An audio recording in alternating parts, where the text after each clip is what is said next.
زاد الرجال وحال دون مجالهم زمر من የፈርድ ህጥበትን በውሃ ላለመታጠብ ዑድር ሲኖር ተየሙም አንድ ጊዜ ነው ወይ የሚደረገው ቢያብራሩልኝ የሚል ጥያቄ። ሌላኛው ጥያቄ አባቴ መስገድም መጾምም መንቀሳቀስም አይችልም፣ ሰውነቱ ፓራላይዝድ ነው። በዚህ ሁኔታ 1 ዓመት አለፈው። አይኑም ማየት አይችልም። ብዙ ጊዜ ህክምና ወስደነዋል፣ ግን ሊሻለው አልቻለም። በአሁኑ ሰዓት በጣም በሚያሰጋ ሁኔታ ላይ ነው። እኔ ያለሁት ውጭ ሀገር ስለሆነ አባቴን ስጠይቀው ምናልባት ከሞትኩኝ ረመዳንን ስላልጾምኩኝ ለምስኪን አብሊልኝ አለኝ። አሁን መስጠት ፈልጌ ነበረ። በምን መልኩ ነው መስጠት የምችለው?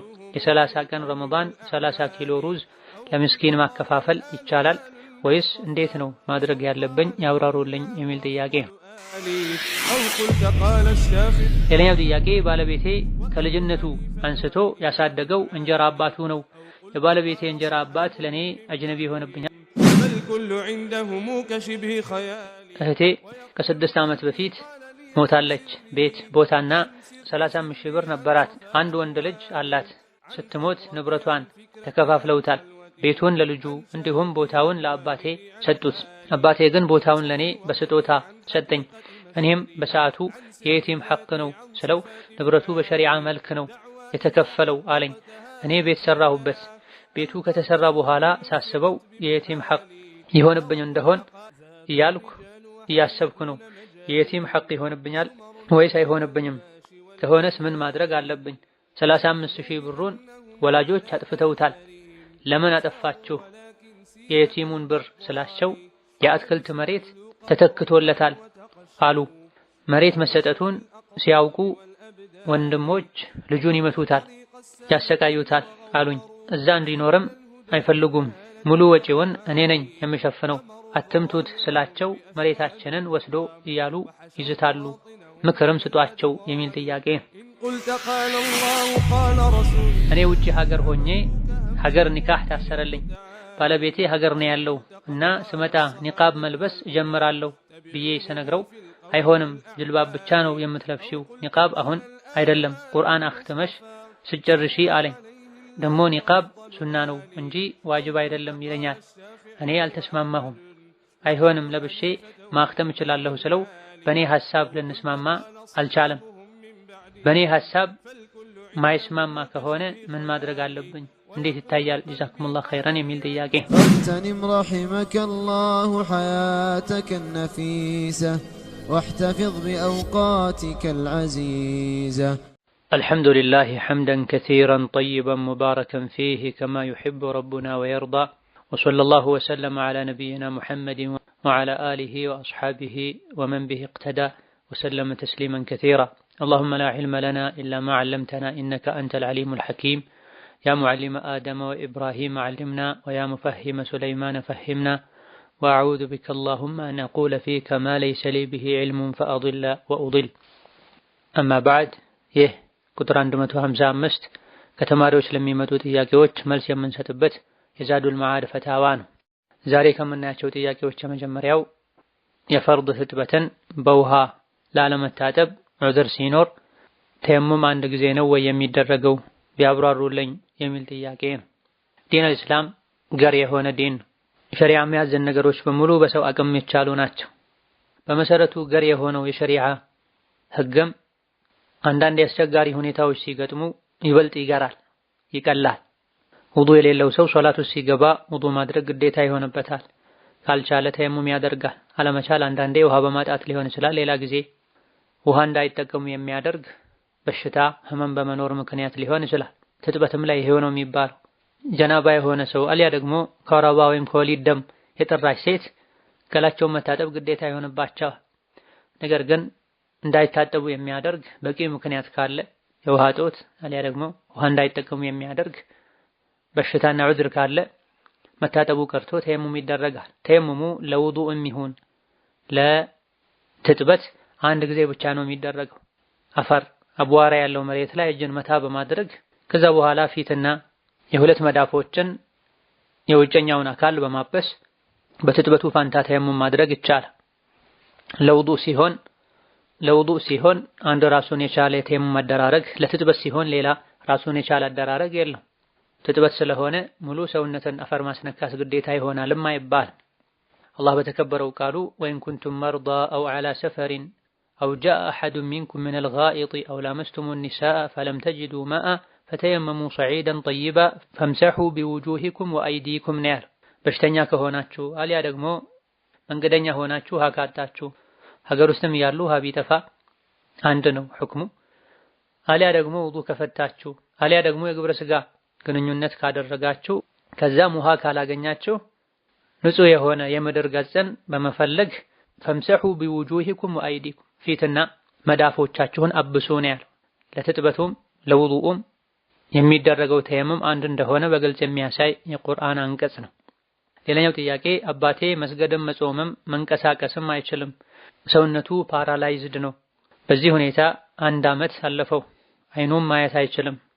ብዙ ጊዜ ሕክምና ወስደነዋል፣ ግን ሊሻለው አልቻለም። በአሁኑ ሰዓት በጣም በሚያሰጋ ሁኔታ ላይ ነው። እኔ ያለሁት ውጭ ሀገር ስለሆነ አባቴን ስጠይቀው ምናልባት ከሞትኩኝ ረመዳንን ስላልጾምኩኝ ለምስኪን አብሊልኝ አለኝ። አሁን መስጠት ፈልጌ ነበረ። በምን መልኩ ነው መስጠት የምችለው? የ30 ቀን ረመዳን 30 ኪሎ ሩዝ ለምስኪን ማከፋፈል ይቻላል ወይስ እንዴት ነው ማድረግ ያለብኝ ያብራሩልኝ የሚል ጥያቄ ነው። ነሰላን የሽፈየሁ ወየሽፈየ ኩል መሪድን ሙስሊም። ማንኛውም አቅሉ አእምሮ ከራሱ ጋር ያለ ሰው ሶላት መተው የለበትም። እድሜ በጣም ገፍቶ ራስን ማያውቁበት ደረጃ ሲደረስ ብቻ ነው ሶላት የሚቀረው።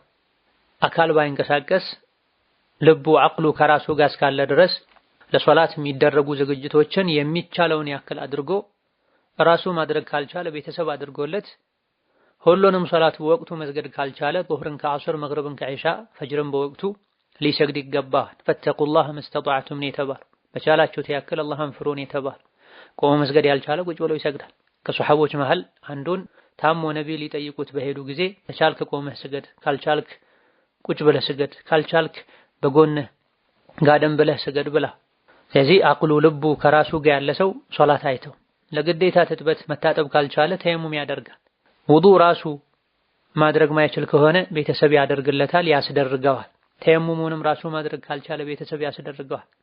ተኝቶ እንኳ ጎንበስ ቀና ማለት መዞር ማይችል ከሆነ ወደየትኛው መቅጣጫ ሆኖ በልቡ ነይቶ በፊቱ በአይኑ እያመላከተ ይሄ ስጁድ ነው ይሄ ሩኩዕ ነው እያለ ሶላት መስገድ ይጠበቅበታል እንጂ ፓራላይዝ ስለሆነ አይኑ ስለማያይ ሶላት አይተው።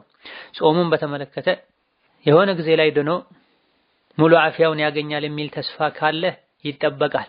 ሲድን ቀዷ ያወጣል። አይድንም ከእንግዲህ የሚል የታማኝ የጤና ባለሙያ ሸሃዳ ቃል ንግግር ካለ ለእያንዳንዱ ቀን አንዳንድ ምስኪን መመገብ ግዴታ ይሆንበታል። በሽታው ጊዜያዊ ከሆነ ይድናል የሚል ተስፋ ካለ ይጠበቃል። ሲድን ቀዷ ያወጣል። ካልሆነ የማይለቅ በሽታ ነው ከተባለ በጤና ባለሙያ ለእያንዳንዱ ቀን አንዳንድ ምስኪን ማብላት ግዴታ ይሆናል። ለ30 ምስኪን 30 ኪሎ መስጠት ይቻላል ወይ? አሁን ማብላት ይችላል ወይ? በሽታው የማይለቅ መሆኑ ካልተረጋገጠ አሁን ማብላት አይቻል። ድኖ ሊጾም ይችላልና። አይደንም ከተባለ ነው አሁን ማብላት የሚቻለው። ራሱን ቢያበላ ልጆቹም ወክሏቸው ቢያበሉለት ችግር የለም። ነገር ግን ለ30 ምስኪን 30 ኪሎ ሩዝ ለ30 ምስኪን ማካፈል አይደለም። ሩዙን ጥሬውን መስጠት ከሆነ የፈለጉት 45 ኪሎ አካባቢ ነው የሚሆነው። ይሄን ረመዳኑ ያለቀው በ30 ከሆነ ለ30 ምስኪኖች ማካፈል፣ በ29 ከሆነ ያለቀው ለ29 ምስኪኖች ማካፈል። ቤት ጠርቶ መብላትም ይቻላል። በእያንዳንዱ ቀን አንዳንድ ምስኪን ቤት ጠርቶ መብላት ይቻላል። 5፣ 6፣ 10 ምስኪንም ማብላት ይቻላል። ጠርቶ መብላት ይቻላል። ያልበሰለ ጥሬ እህል በሚሰጥበት ጊዜ እንደ ማባያ የሚሆን ነገር እንደ ሱጎ የሚሆን ነገር ጨምሮ መስጠት ተወዳጅ ይሆናል። በሽታው ለጊዜው የማይለቅ ነው ባይባልም በዚሁ መልኩ ሳይድን ከሞተ ቤተሰቦቹ ከፈለጉ ያሉበት ቀኖችን ቆጥረው ቀዷ ያወጡለታል፣ ይጾሙለታል። መጾም ካልፈለጉ ወይም ካልቻሉ ባለበት የጾም ቀዷ ቀን ልክ ምስኪን ያበሉለታል። ሶላቱን ግን አሁኑኑ መስገድ እንዲጀምር ማድረግ ይጠበቅባቸዋል። በአካሉ ባይችል በልቡ መስገድ አለበት። ሌላኛው ጥያቄ እህቴ ከ6 ዓመት በፊት ሞታለች። ቤት ቦታና 35 ሺህ ብር ነበራት። አንድ ወንድ ልጅ አላት። ስትሞት ንብረቷን ተከፋፍለውታል። ቤቱን ለልጁ እንዲሁም ቦታውን ለአባቴ ሰጡት። አባቴ ግን ቦታውን ለኔ በስጦታ ሰጠኝ። እኔም በሰዓቱ የየቲም ሐቅ ነው ስለው ንብረቱ በሸሪዓ መልክ ነው የተከፈለው አለኝ። እኔ ቤት ሰራሁበት። ቤቱ ከተሰራ በኋላ ሳስበው የየቲም ሐቅ ይሆንብኝ እንደሆን እያልኩ እያሰብኩ ነው። የየቲም ሐቅ ይሆንብኛል ወይስ አይሆንብኝም? ከሆነስ ምን ማድረግ አለብኝ? 35,000 ብሩን ወላጆች አጥፍተውታል። ለምን አጠፋችሁ? የየቲሙን ብር ስላቸው የአትክልት መሬት ተተክቶለታል አሉ። መሬት መሰጠቱን ሲያውቁ ወንድሞች ልጁን ይመቱታል፣ ያሰቃዩታል አሉኝ። እዛ እንዲኖርም አይፈልጉም። ሙሉ ወጪውን እኔ ነኝ የምሸፍነው። አትምቱት ስላቸው መሬታችንን ወስዶ እያሉ ይዝታሉ። ምክርም ስጧቸው የሚል ጥያቄ። የቲም ማለት በሸሪዓ ለአካለ መጠን ሳይደርስ በፊት ወላጅ አባቱ ጥሎት የሞተ ሕፃን ማለት ነው። የየቲም ሐቅ እጅግ በጣም ከባድ ነው። የየቲምን ገንዘብ ንብረት ያለ አግባብ መብላት እሳት መብላት ነው። ዱንያ ላይ የየቲምን ገንዘብ ያለ አግባብ የሚበላ ሰው አኼራ ላይ ካፍንጫው፣ ከዓይኑ፣ ከጆሮው እሳት ይወጣል ተብሏል። ዱንያ ላይ የበላው የየቲም ሐቅ አኼራ ላይ እሳት ሆኖ ውስጡን ያቃጥለዋል። የቲምን የማሳደግ ንብረቱን የመጠበቅ ኃላፊነት የተሰጠው ሰው በየቲም ጉዳይ አላህን ሊፈራ ይገባዋል። የቲምን ራሱን ንብረቱን ልክ እንደ ራሳቸው ንብረት በል ከዛ በላይ አማና ከመሆኑ አንፃር ሊጠብቁ ይገባቸዋል። ንብረቱ እንዲጨምር፣ እንዲያድግ፣ ሀብቱ እንዲሰፋ ጥረት ሊያደርጉ ይገባቸዋል። ከዚህ በተቃራኒ ንብረቱን ተከፋፈሉ ሊበሉ ለአካለ መጠን ደርሶ ገንዘቤን ከማለቱ በፊት ንብረቴን ከማለቱ በፊት በልተው በትነው ሊጨርሱት በፍጹም አይገባም። ወላ ተአኩሉሁ ቢዳረን አን የክበሩ ብሏል ተባረከ ወተዓላ። የቲሞች የገንዘቡ ባለቤቶች ሳያድጉ በፊት ተሽቀዳድማችሁ አትብሉት ብሏል አላሁ ተባረከ ወተዓላ። ጥያቄው ላይ በተባለው መሰረት ሸሪዓ በሚያዘው መልኩ ተከፋፍሎ ለጠያቂው አባት ወይም ለየቲሙ አያት በትክክል ደርሶት ከሆነ ችግር አይኖረውም። ነገር ግን ሌሎች ወራሾች አሉ የሉም፣ ቤት ቦታና 35,000 ብር ሲካፈል ለማች አባት መድረስ ያለበት ለልጅ መድረስ ያለበት ያክል ሸሪዓው በሚያዘው መልኩ በትክክል ደርሷል አልደረሰም እርግጠኛ መኮን አለበት። ሌሎች ወራሾችስ አሉ የሉም፣ ይሄ መረጋገጥ አለበት። ከውርስ ጋር ተያያዥ የሆነ ጥያቄ ሲጠየቅ ሟች ሲሞት ትቷቸው የሞተ ወራሾች በዝርዝር መቀመጥ አለባቸው፣ የንብረቱ መጠን ብቻ ሳይሆን ማለት ነው። ስለዚህ በሸሪዓው መሰረት ከተከፋፈለ ሸሪዓን በጠበቀ መልኩ ቤቱ ወይም መሬቱ የአባት ድርሻ ከሆነ ቤቱን እንደፈለገ ማድረግ ይችላል። ነገር ግን ይሄ ከየቲም ሐቅነት አንፃር ነው ይሄ የምንለው።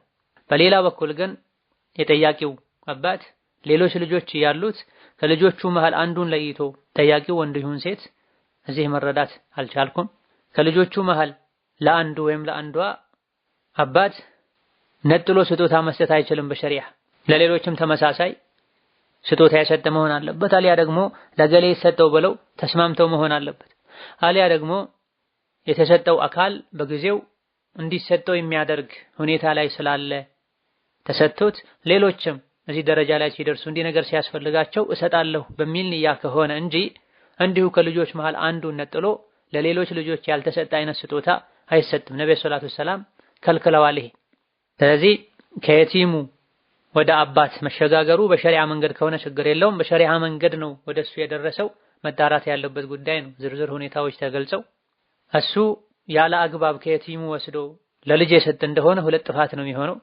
ከየቲም ማይገባውን በመውሰዱ ከድርሻው በላይ የሆነ የቲም በሚጎዳ መልኩ የሌሎችን ወራሾች ሐቅ በሚነካ መልኩ ቤተኛው መልኩ ደግሞ አባት እጁ ላይ ቢገባ ከልጆቹ መሃል ለአንዷ ወይም ለአንዱ ብቻ ነጥሎ መስጠቱም ሌላ ስህተት ነው። ስለዚህ ሁኔታውን በዝርዝር አጥንቶ ትክክለኛውን ሸሪዓዊ መልስ ማግኘት ያስፈልጋል። የቲሙን መምታት በተመለከተ ይሄ ትልቅ የሆነ ጀህልና አሊያ ደግሞ የቀልብ መድረቅ ነው። ነሰላህ ሰላሙ ወልዓፊያ። አላህ በተከበረው ቃሉ በአኺራ የማያምንን ሰው ባህሪ መገለጫ ሲነግረን فذلك الذي يدع اليتيم ብላ በአኺራ የሚያስተባብል ለአኺራ የማይጨነቅ ሰው ማለት የቲምን የሚገፋተር ሰው ነው፣ የቲምን የሚጎዳ የሚገፋ ሰው ነው ብላ። وكذلك ሱረቱ ዱሃ ላይ وأما اليتيم فلا تقهر ተብለናል። የቲምን አትጨቁን ተብለናል። የቲምን አይደለም መምታት ማስደንገጥ እንኳን አይቻልም። አቅርቡት፣ እቀፉት፣ ዳብሱት ነው የተባልነው። ከቤቶች ሁሉ በላጭ ቤት፣ ጥሩ ቤት፣ መልካም ነገር የሚደረግለት የቲም ያለበት ቤት ነው። ከቤቶች ሁሉ መጥፎ ቤት፣ የሚበደል የሚጨቆን የቲም ያለበት ቤት ነው ተብሏል። አላህ ተባረከ ወተዓላ ግፈኛን በዳይን አውቆ ለቀቅ ያደርግለታል። የሆነ ጊዜ ግን ሲይዘው አያያዙ ብርቱ ነው የሚሆነውና የቲምን ከመበደል ሊታቀቡ ይገባቸዋል። መሬታችንን ወሰደ ብለው የመምታት መብት የላቸው።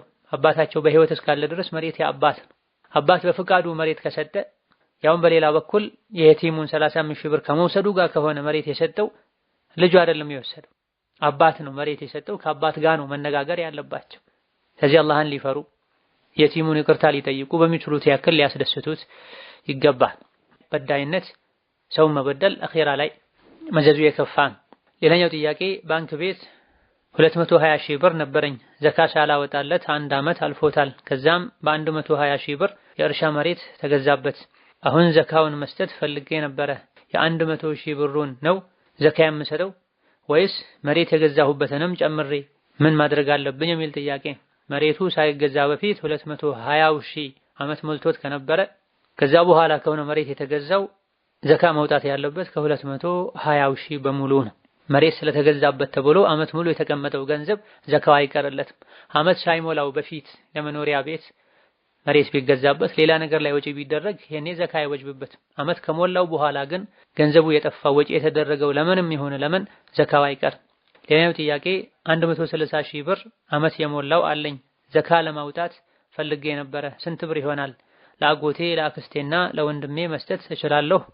የእህቴም እኔ ጋር የተቀመጠ 50 ሺህ ብር አለ።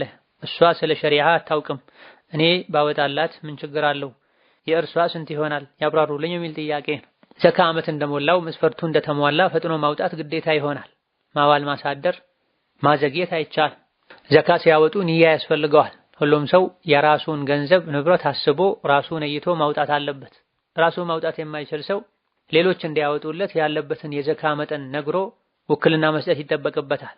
ስለዚህ እህት የራሷን ማውጣት አለባት ወይም አውጡልኝ ብላ መወከል አለባት። ስለ ዲን ስለ ዘካ ግዴታነት ማታውቅ ከሆነ ሊነገራት ይገባል። ተነግሯት ካልተቀበለች ካላመነች በስራው ራሷ ነው የምትጠየቀው። ሳታምንበት ሌሎች ቢያወጡላት አላህ ዘንድ መጠየቁ አይቀር። ሸሪዓን የሚያስተገብር ባለስልጣን ካለ አስገድዶ መውሰድ ማውጣት ይችላል። ለአጎት ለአክስትና ለወንድም ዘካ መስጠት ይቻላል። ዘካ የሚገባቸው ከሆኑ አቅመ ደካሞች ከሆኑ ዘካ የሚሰጠውን ሰው መስፈርት ካሟሉ ሙስሊሞች ከሆኑ የተሰጠውን የዘካ ገንዘብ ቀጥታ ወስደው ሐራም ላይ እንደሚያውሉት ካልታወቀ ዘካ ቢሰጣቸው ችግር የለውም። የ130 ሺህ የአንድ ዓመት ዘካ 4000 ብር ነው። የ50 ሺህ የአንድ ዓመት ዘካ ደግሞ 1250 ብር ነው። ሌላኛው ጥያቄ ዘካ ለ3 ዓመት አላወጣሁም፣ ተቀማጭ ብር የለኝም፣ ገንዘቡን በሙሉ ለቤት መስሪያ ነው ያወጣሁት፣ ዘካ ይወጅብኛል የሚል ጥያቄ ነው። 3 ዓመት ሙሉ ዘካ ሳይወጣበት የተቀመጠ ገንዘብ ካለ ዘካ ማውጣት ግዴታ የሚሆንበትን መጠን ደርሶ ዘካ ሳይወጣለት ላለፉ ዓመታት በሙሉ ተውበት ከማድረግ ጋር ዘካ ማውጣት ግዴታ ይሆናል። አሁን ላይ እጅ ላይ ያለ ገንዘብ አለመኖሩ ዘካውን አያስቀርም። ተውበት ማድረግ ገንዘብ እንዳገኘሁኝ ያለፈው የ3 ዓመት ዘካዎችን አወጣለሁ ብሎ መነየት፣ ድንገቱን ካሞት ቢመጣ ጽፎ ማስቀመጥ ይገባል። ቤቱ የተሰራው ለመኖሪያነት ከሆነ በቀጣይ ከቤቱ ላይ ዘካ አይኖርበትም። 3 ዓመት ሙሉ ቤት ለመግዛት ያጠራቀሙት ገንዘብ ላይ ግን አሁን ላይ እጅ ላይ ባይኖርም ቢጠፋም ዘካ ማውጣት አይቀርም። ቤቱ የተገዛው አትርፎ ለመሸጥ ከሆነ ከቤቱ ከራሱም በየዓመቱ ዘካ ማውጣት ግዴታ ይሆናል። ሌላኛው ጥያቄ የጉዲፈቻ ልጅ ከህፃናት ማሳደጊያ ወስዶ ማሳደግ እንዴት ይታያል? የአባት ስም በማን መጠቀም ይቻላል? በአብዛኛው እናቶቻቸውም አይታወቁም ያብራሩልኝ የሚል ጥያቄ። ወላጅ አልባ የሆኑ ህፃናትን ማሳደግ የሚፈቀድና የሚወደድ ተግባር። በትክክል የቲሞች መሆናቸው ከተረጋገጠ ደግሞ የቲምን የመንከባከብ አጅርም ጭምር ያስገኛል። የቲም መሆናቸውን ከባይረጋገጥ የተኛውንም የሰው ልጅ ከችግር ማውጣት፣ ማቀፍ፣ ማስደሰት ትልቅ አጅር አለውና ይሄን ኃላፊነት መወጣት እችላለሁ ያለ ሰው ቢያደርግ ችግር የለው፣ ይወደዳል፣ መልካም። በሚበላው ምግብ ልክ አጅር ይገኛል። ነገር ግን ልጁን ወስደው የሚያሳድጉ ወላጆች ሙስሊም ሲሆኑ ልጁን በእስላማዊ ስርዓት መሰረት ነው ማሳደግ ያለባቸው። የአባቱን ስያሜ በተመለከተ አባቱ በትክክል የሚታወቅ ከሆነ በአባቱ እንዲጠራ ይደረጋል። አባቱ ማይታወቅ ከሆነ የአባቱ ስም አብዱላህ ወይም አብዱራህማን ይባላል። ሁላችንም የአላህ ባሪያ ነን፣ የረህማን ባሪያ ነን እንጂ በራስ ስም ማድረግ አይቻል። ادعوهم لآبائهم هو أقسط عند الله فإن لم تعلموا آباءهم فإخوانكم في الدين ومواليكم ብሏል አላህ ተባረከ ወተዓላ። የጉዲፈቻ ልጆችን በአባታቸው ስም ጥሯቸው ብሏል አላህ ተባረከ ወተዓላ። ሸሪዓ ላይ ሉቀጣ ወይም ለቂጥ የሚል ነጥብ አለ። መንገድ ላይ ወድቀው የሚገኙ ወላጅ አልባ የሆኑ ህፃናትን አንስቶ ማሳደግን የሚመለከት ከነሱ ጋር ተያያዥ የሆኑ ህጋት የሚብራሩበት ከዚህ ቀደም መንሀጁ ሳሊኪን በተሰኘ ፍቅህ ክታብ ላይ እንዲህ ነገር በስፋት ተብራርቷል። ዲን አልእስላም ማንም እንዳይጎዳ የሁሉም ሐቅ እንዲጠበቅ የሚፈልግ ዲን። ወላጅ አልባ የሆኑ ህፃናት ማህበረሰቡ ዘንድ ሐቅ አላቸው። ያነሳቸው ሰው ህፃናቱን አግኝቶ ያነሳ ሰው አቅም ካለው ሊያበላቸው፣ ሊያጠጣቸው፣ ሊንከባከባቸው ይገባል። ካልሆነ ከሀገሩ ግምጃ ቤት ወጪ የተደረገላቸው እንዴተኛውም ሰው የበሉ የጠጡ ሊኖሩ ይገባል።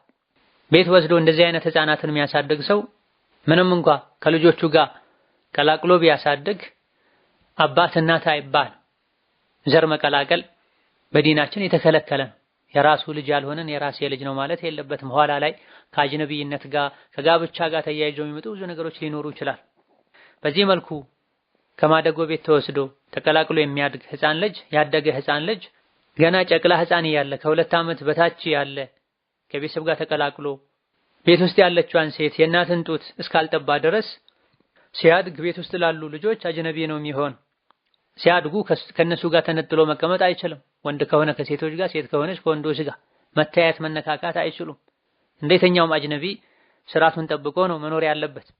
አንስታ ላሳደገችው ሴት እንኳ ከጊዜ በኋላ አጅነቢነቱ አይቀርም። ጡት አጥብታው መስፈርቱን ያሟላ ጡት አጥብታው የጡት ዝምድና ካልተፈጠረ በስተቀር እነዚህና መሰል የሆኑ ህጋቶችን በሚገባ ካወቁ ህፃናትን የትም አምጥቶ ማሳደግ ምንም ችግር የለው። ነገር ግን በተቻለ ያክል አኽላቃቸው እንዳይበላሽ ዲንን፣ ሀገርን፣ የሰው ልጅን የሚጠቅሙ አድርጎ ማሳደግ እንደሚቻል ቀድሞ መታወቅ አለበት። የልጅ ፍቅር ስላለ ብቻ ውጫዊ አካላቸውን ያደለቡ፣ ያበሉ፣ ያጠጡ አኽላቃቸው ተበላሽቶ ኋላ ላይ አላህ ዘንድ የሚያስጠይቁ መሆን የለበትም። ሌላኛው ጥያቄ ጓደኞቼ ጋር ሆነን ለመስጂድ መስሪያ የሚሆን ገንዘብ 3 ሆነን እያንዳንዳችን 10 ሺህ ብር አሰባስበን ነበረ። መስጂዱ ሳይሰራ ቀረ። እኔም ሀገር ሄድኩ። ባለቤቴም ብሩን አሁን እኛ እንጠቀምበት እና ሌላ ጊዜ ይተካል አለኝ። እኔም የተነየተው ለመስጂድ ስለሆነ አይሆንም፣ ገንዘቡም ከጠፋ መተካት አይቻልም አልኩት። ለራሳችን ሳንተርፍ ተጨማሪ ማድረግ አንችልም አለኝ። ሌላ ጊዜ ይሆናል የመስጂዱ አለኝ። ይህ እንዴት ይታያል የሚል ጥያቄ። ለኸይር ነገር ተብሎ ለእርዳታ ተብሎ የተሰበሰበ ገንዘቡን ያዋጡ ሰዎች ሳይፈቅዱ ለሌላ ዓላማ ማዋል አይቻልም።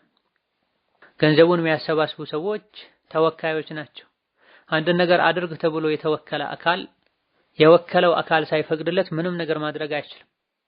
ለኸይር ነገር ወጪ የተደረገ ለሰው የተሰጠ ነገር ከእጅ ከወጣ በኋላ ደግሞ መልሶ የራስ ማድረግ አይቻልም። ነብዩ ሰለላሁ ዐለይሂ ወሰለም ስጦታን ሰጥቶ መልሶ የሚወስድ ልክ እንደ ውሻ ነው፣ አስመልሶ ትኩቱን እንደሚበላ ብላ። ሰው ከእንስሳ ጋር ሊመሳሰል አይገባም። መጥፎና ጸያፍ ነገርም ሊያደርግ አይገባም። እኛ ሙስሊሞች መጥፎ ምሳሌ አይገባንም ብላ ከውሻ ጋር መመሳሰል የለብንም ማለት ነው። ስለዚህ ገንዘብ ለምስኪን፣ ለመስጂድ፣ ለተለያየ ነገር ተነይቶ ከእጅ ወጥቶ የሚሰጠው አካል ዘንድ ከደረሰ አሊያ ደግሞ እሱ የወከለው የሚቀበለት አካል ዘንድ ከደረሰ መልሶ መጠቀም አይቻል። ነገር ግን በውስጥ ከነየቱ በኋላ ቆጥረው ካስቀመጡ በኋላ ሊሰጡት ያሰቡት አካል ጋር ሳይደርስ በፊት ሐሳብ መቀየር ቢፈልጉ ይጠላል፣ መቀየር ይቻላል። ስለዚህ እያንዳንዳችሁ 10 ሺህ ብር ነይታችሁ ከእጃችሁ ወጥቶ መስጂዱን የሚያሰሩ ሰዎች ጋር ከደረሰ አሊያ ደግሞ ወኪላቸው ጋር ከደረሰ መልሳችሁ መጠቀም አትችሉ። እዛው እናንተው ጋር ከነበረ ያለው ሌሎች ለእናንተ ከሰጡ ከእጃቸው ወጥቷል። እነሱም ለመስጂዱ ማዋል እንጂ አማራጭ የላቸውም። ከነየቱ ሰዎች መሃል አንዷ ወይም ጥያቄ እየጠየቀች ያለችዋ የሷ ከእጇ ካልወጣ የሌሎች ወጥቶ እሷ እጅ ቢገባም የሷ ራሷ እጅ ላይ ከሆነ ያለው ሐሳቧን መቀየር ከፈለገች እንደፊተኛው አይባልም። ከእጇ ወጥቶ መስጂዱን የሚሰሩ ወይም የተወከሉ ሰዎች ዘንድ ከደረሰ ነው መመለሱ ሐራም ነው የሚባለው። እጇ ላይ ከሆነ ያለው ቃሏን ማጠፉ ያስወቅሳል፣ አይገባም፣ አይመከርም። ከእጅ እንደወጣው ግን አይሆንም። ስለዚህ በላጩ ለተነየተበት ዓላማ እንዲውል ማድረግ ነው። መስጂዱ ሳይሰራ መቅረቱ ለአላህ ብለው የወጡትን ነገር መልሶ እንዲበሉ በቂ ምክንያት አይሆንም። ለሌላ መስጂድ እንዲውል ማድረግ ይቻላል። ሁሉም ከተስማሙ ወጪ ያደረጉት ከተስማሙ ከመስጂድ ውጪ ላሉ ተመሳሳይ መልካም ስራዎችም እንዲውል ማድረግ ይቻላል። ነድር እስካልሆነ ድረስ ነድር ከሆነ ነው ለአንድ ነገር ከነየቱ ለሌላ ማዋል የማይቻል። አማ ገንዘቡን ወጪ አድርገነው ሌላ እንተካለን አይቻልም። በአማና የተሰጠ ገንዘብ አማና የተሰጣቸው ሰዎች ኃላፊነት የወሰዱ ሰዎች እንደፈለጉ ለግላቸው መጠቀም ለሌላ ነገር ማዋል አይችሉም። ወጪ ለተደረገለት ዓላማ ማዋል ማይቻል ከሆነ ገንዘቡን ወጪ ያደረጉ ሰዎችን አማክሮ ሌላ አማራጭ መፈለግ ይቻላል። እስከዛ ባለው ኃላፊነት የወሰደው ሰው እጁ ላይ በጥንቃቄ ማስቀመጥ አለበት እንጂ ከሰዓት እንኳን መልሳለሁ ብሎ ወጪ ማድረግ አይችልም። እስከዛ ሌሎች ይጠቀሙበት ይስሩበት ማለትም አይቻል። አማና ነው፣ ተቋጥሮ መቀመጥ አለበት። ቡኻሪ ከኸውላ ረዲየላሁ ዐንሃ በዘገቡት ሐዲስ ነቢያችን ሰለላሁ ዐለይሂ ወሰለም ኢነ ሪጃለን የተኸወዱነ ፊ ማሊላሂ ቢገይሪ ሐቅ ፈለሁሙ ናሩ የውመል ቂያማ ብላ የሚያስፈራ ሐዲስ ነው። በዘመናችን የሚሰሙ ብዙ የሚዘገንኑ የሚያስጠሉ ነገሮች አሉ። ኸይር እንሰራለን ብለው የሰው ገንዘብ ተቀብለው ሚያከስሩ አሉ። ለየቲም ብለው የሰበሰቡትን ለመንገድ ልማት የሚያውሉ አሉ። ለውሃ ቁፋሮ ብለው የሰበሰቡትን ለመስጂድ የሚያደርጉ አሉ። ሰዎች ሲሰጡ ነይተው ለሰጡት ነገር ብቻ ነው ማዋል የሚቻለው። ለነየቱለት ነገር እስኪያደርሱ ድረስ ባለውም 5 ሳንቲም እንኳን ወጪ መደረግ የለባት። ይህ ሐዲሱ ላይ ነብዩ ሰለላሁ ዐለይሂ ወሰለም የአላህ ገንዘብ ላይ እንደፈለጉ የሚሆኑ ሰዎች አሉ። የሙስሊሞችን ገንዘብ ያለ አግባብ ያለ ፈቃድ ወጪ የሚያደርጉ ሰዎች አሉ። ፈለሁሙ ናሩ የውመል ቂያማ ለነሱ የቂያም ቀን የጀሃነም እሳት አለችላቸው ብላ። የአይነቱ ስህተት የበዛ ነው በዘመናችን። ኸይር እንሰራለን ያሉ ሸር ውስጥ ወንጀል ውስጥ የሚገቡ ሰዎች ይበዙን። ከዛ ጠፋብኝ ይላል። ለየቲም ብለን ሰብስበነው ነበር፣ ወጪ እስኪደረግ ድረስ ለአንድ እህቴ ያበደርኳት። ለመስጂድ ብለን ሰብስበን ነበር፣ እዛ እስኪደርስ ድረስ ለአንድ ሳምንት 15 ላንቀሳቅሰው ብሎ አንዱ ጓደኛ የወሰደው ከዛ ጠፋ። ምን ላድርግ የሚሉ ሰዎች ቀድሞ መጠየቅ። ለኸይር ለመልካም ነገር ኡማውን ለማገልገል ተብሎ የተሰበሰበ ገንዘብ ግለሰቦች ለግል ዓላማቸው መጠቀም አይችሉም። እናተርፋለን ብለን ልንከስርና ራሳችንን ልንጎዳ አይገባም። ሌላው ጥያቄ በተደጋጋሚ ለሰዎች ብር ላለማበደር እምላለሁ፣ ግን ተቸግረው ሳይ ተመልሼ አበድራቸዋለሁ፣ አያስችለኝም። ይህ እንዴት ይታያል ያብራሩልኝ የሚል ጥያቄ ነው። አላህ ተባረከ ወተዓላ በተከበረው ቃሉ ወህፈዙ አይማነኩም ብሏል፣ መሐላችሁን ጠብቁ ብሏል። ለሆነ ላልሆነው አትማሉ ማለት ነው። ተገዳችሁ የማላችሁም እንደሆነ መሐላችሁን አክብሩ ማለት ነው። አላረግም ብላችሁ የማላችሁበትን ነገር መልሳችሁ አታርጉ ማለት ነው። ነገር ግን አንድን ነገር አላደርግም ብሎ የማለ ሰው ኋላ ላይ ማድረጉ ኸይር ሆኖ ካገኘ ለመሐላው ከፋራ ያውጣና አላደርግም ያለውን ነገር ያድርግ ብለዋል ነብዩ ሰለላሁ ዐለይሂ ወሰለም። ስለዚህ የተቸገረን ሰው ማበደር ትልቅ አጅር አለው፣ እንደ ሰደቃ ይቆጠራል። ተበድረው በአግባቡ የማይመልሱ ሰዎች መብዛታቸው በትክክል ተቸግረው ተበድረው ከችግራቸው ሲወጡ ብድራቸውን የሚመልሱ ሰዎችን የሚጎዳ እኛም አበደረን አጅር እንዳናገኝ የሚያደርግ አካሄድ መሄድ የለብንም። ስሜታዊ መሆን የለብንም። ወስደው የማይመልሱ ሰዎች ካሉ ለነሱ ሁለተኛ አላበደርም ማለት ይቻላል። ለየትኛውም ሰው አላበደርም ማለት አግባብ አይደል። አብረው እስካሉ ድረስ ማበደር መበደር ሁሉም ዘንድ ሊኖር ይችላል። አላህም ተባረከ ወተዓላ የፈቀደው ተግባር ነው፣ አይጠላምም ጭምር። ልመና አይደል፣ የሚጠላው ልመና ነው። ብድር መጠየቅ መረዳዳት ነው። ስለዚህ አላበደሩም ብሎ የማለ ሰው ኋላ ላይ ማበደሩ ኸይር ሆኖ ጠቃሚ ሆኖ ካገኘው ለመሐላው ከፋራ አውጥቶ ማበደር ይችላል። አላበደረም ብለው ከማሉ በኋላ መሐላን አፍርሶ ያበደሩባቸው አጋጣሚዎች ካሉም እነዚህን ቆጥሮ አጣርቶ ከፋራ ማውጣት ያስፈልጋቸዋል። ከፋራው 10 ምስኪን አንዴ አጥግቦ ማብላት፣ አሊያ ደግሞ ለ10 ምስኪን ለሶላት የሚሆን መካከለኛ ልብስ ማልበስ።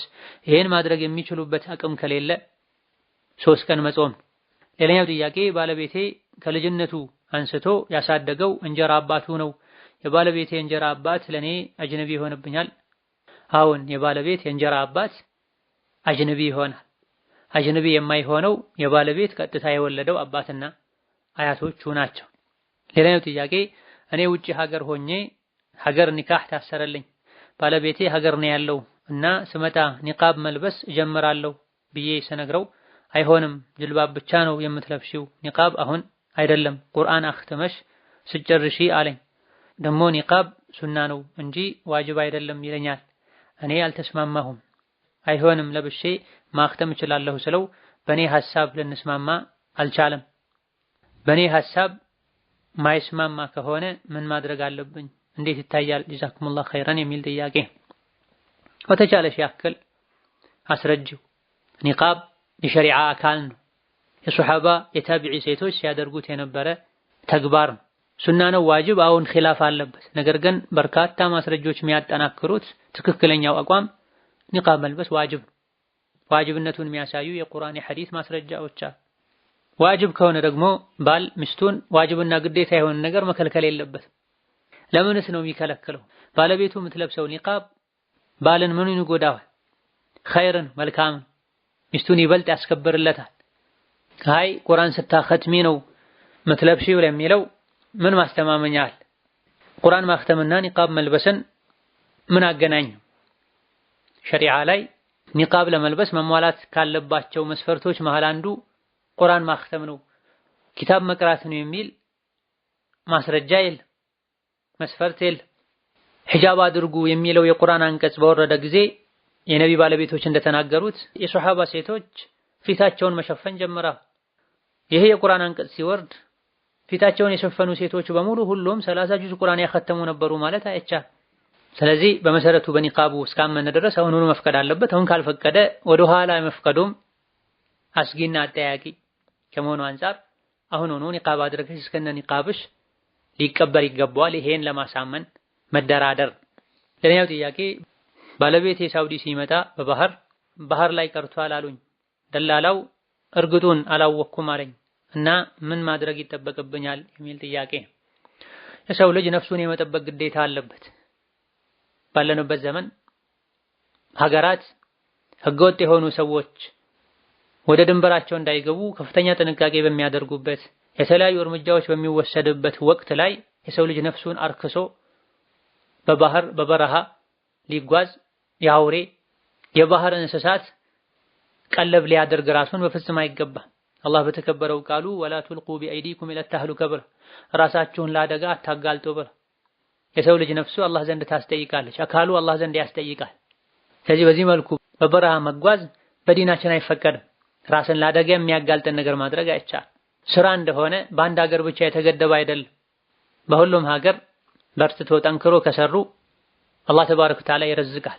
ሌላ ሀገር ሄዶ መስራት የተሻለ ውጤት ያስገኛል ከተባለ ነፍስን ለአደጋ አካልን ለአደጋ በማያጋልጥ መልኩ ነው መሆን ያለበት። ባል ከሚስቱ ከጠፋ ምንድነው መደረግ ያለበት? ከጥንት ጀምሮ የፍቅህ ሊቃውንት ዳስተዋል። ነገር ግን አሁን ባለንበት ጊዜ ሁኔታዎች ስለተቀያየሩ የአንድን ሰው በህይወት መኖር አለመኖር በቀላሉ ማረጋገጥ የሚቻልባቸው መንገዶች ስላሉ ያን መንገድ በመከተል ሸሪዓ ፍርድ ቤት፣ የተለያዩ የሚኒስቴር መስሪያ ቤቶች ያለው ሁኔታ እንዲያውቁ በማድረግና በማጣራት አለ የሚል ተስፋ ካለ በህይወት እንዳለ የሚገመት ከሆነ ይጠበቃል። በህይወት አለመኖሩ ከተረጋገጠ ያ ደግሞ ያሉ መረጃዎች በህይወት የለም እንዲባል የሚያደርጉ ከሆነ ሚስት ዒዳዋን መቁጠር ትችላለች፣ የቃዲን የሸሪዓ ፍርድ ቤትን ውሳኔ መሰረት አድርጋ። ስለዚህ ጠፍቷል ብቻ ስለተባለ ተቸኩሎ ኒካህ አውርዶ ወደ ቀጣይ ጋብቻ ከመግባት ጥንቃቄ ማድረግ ያስፈልጋል። ሸሪዓ ፍርድ ቤት ማማከር፣ ወደ ሄደበት ለመሄድ አስቦት የነበረው ሀገር ላይ ያሉ የሀገር ተወላጆችን እንዲያጠያይቁ ማድረግ፣ በሄደባቸው ባለፈባቸው አካባቢዎች ላይ የሚገኙ እንደ ፖሊስና መሰል ያሉ ተቋሞችን እርዳታ እንዲያደርጉ መጠየቅ፣ የማጣራት ስራ መስራት ያስፈልጋል። ይሄ ሁሉ ተደርጎ ቃዲ ሸሪዓ ፍርድ ቤት ዳኛ ጉዳዩን አውቆት ከዚህ በላይ አይጠበቅም ኒካህ ወርዶልሻል ካሉ ዒዳ ቆጥራ ከዛ ወሬተኛውም ሴት የምታደርገውን ታደርጋለች። ከዛ በኋላ ግን ቢመጣ ሚስቱ ነው የምትሆነው፣ ብታገባም ባታገባም። ከየትኛውም ዓመት በኋላ ቢመጣ ኒካህ እስካላወረደ ድረስ እሱ ሚስቱ ነው የምትሆነው። ሌላ ካላገባች ዝም ብለው ይቀጥላሉ። ሌላ ካገባች ሁለተኛው ትዳሯ ውድቅ ነው የሚሆነው። هذا والله تعالى أعلم። ዛሬ በዚህ እናበቃለን። ወሰላሙ አለይኩም ወራህመቱላሂ ወበረካቱሁ።